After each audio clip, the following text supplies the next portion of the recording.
Ohayo gozaimasu, anong kwentong taho mo? Isa ka din ba dun sa mga batang parang sinisilihan ang puwet sa tuwing naririnig na yung boses ni Manong magtataho? Yung tipong hindi mo na alam kung anong uunahin mo, kung tatawagin mo muna ba si Manong magtataho, o hihingi muna ng pera kay nanay, o kaya kukuha muna ng baso? O ikaw yung bata na naging instant runner dahil sa paghahabol kay Manong magtataho?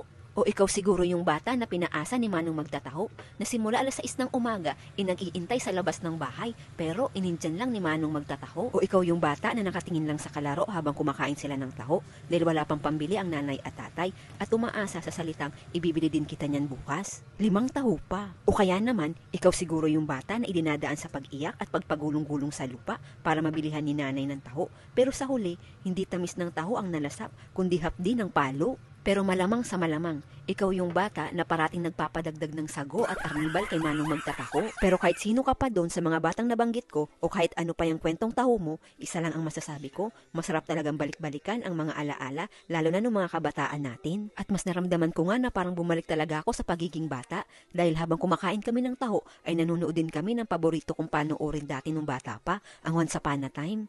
Gusto ko nga din sanang tanungin si Yurang kung anong kwentong taho niya, kaya lang parang alam ko na, ito yung bata na kulang pa sa kanya ang 1 taho, mga 5 taho siguro ang kayang ubusin neto.